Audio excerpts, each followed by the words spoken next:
Добрый вечер, уважаемые телезрители. Оперативная обстановка в городе продолжает оставаться напряженной.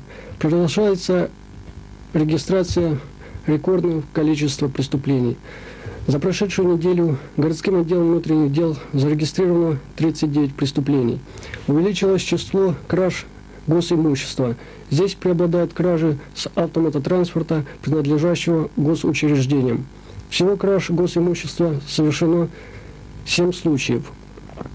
Кражи личного имущества составили 16 случаев, 8 хулиганств, 2 случая вымогательства, совершено 3 грабежа, у 3 граждан сорвали шапки и поступило 3 заявления на без вести пропавших. 25 февраля из кузова автомобиля «Колхида», стоявшей на площадке АБК, совершена кража китайских тормозов в количестве 60 штук по цене 4 рубля 50 копеек. Кража стала в результате проявленной халатности водителя и 2 работников торговли, сопровождавших груз,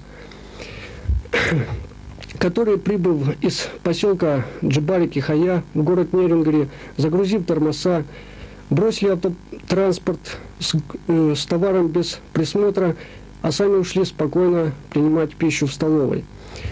25 февраля зарегистрировано 2 вымогательства. Одни вымогатели потребовали 15 тысяч у гражданина К, другие вымогатели требовали 8 тысяч у гражданина Н. При взаимодействии работников уголовного розыска и Комитета госбезопасности рекетеры задержаны. Ведется следствие.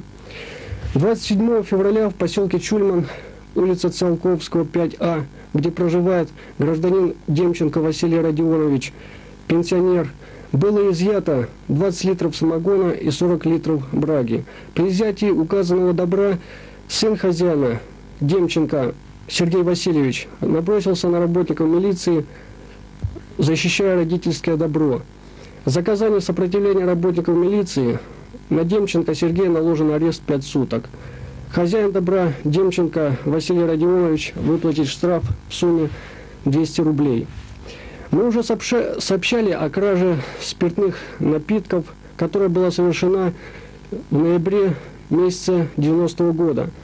По данному факту следствие закончено, поэтому можно приоткрыть занавес происшедшего. Главные действующие лица – граждане Кузьмин, Зарецкий, Була, Зиновьев. Это они в период с 10 по 16 ноября 90-го года, используя темное время суток, проникли на территорию складского помещения Орса Нерюнгри уголь, используя ломик, взломали двери склада и проникли внутрь с целью завладеть хранящимся изобилием спиртных напитков. Воры не растерялись, а успели прихватить с собой водку, золотое кольцо, московское пшеничное, столичное, шампанское вина, всего на сумму 2624 рубля, причинив тем самым Орсу Нерюнгри уголь материальный ущерб в крупных размерах.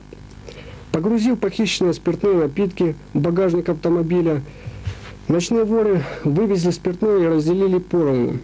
Вот так зачастую у нас решают некоторые проблемы спиртного. По данным госавтоинспекции, за прошедшую неделю зарегистрировано 266 нарушений правил дорожного движения. 10 водителей задержано за управление автотранспортом в нетрезвом состоянии. Всего совершено 19 дорожно-транспортных происшествий, при этом ранено 3 человека. В 2 случаях были травмированы дети. 28 февраля в поселке Чурма на улице Советской пострадал учащийся школы номер 9. Чернезов Саша перебегал улицу в неустановленном месте. И 1 марта под колесами автобуса оказалась 6-летняя Ищенко Юля, скатившаяся со скользкой самонакатанной горки. Девочка находится в больнице. Следствие уточняет подробности происшедшего. Большое значение профилактики детского дорожно-транспортного травматизма имеет обучение детей правилам дорожного движения. В связи с этим ГОРОНО и ГАИ в марте месяце проводят смотр-конкурс школ по знаниям правил дорожного движения. Победители ждут денежное вознаграждение в сумме от 50 до 400 рублей. Просим коллективы школ принять в смотре активное участие. Информация городского отдела внутренних дел исчерпана. В преддверии самого прекрасного весеннего праздника хочу поздравить всех женщин и пожелать им хорошего настроения, успеха во всех их делах. Огромного женского счастья вам, милые женщины!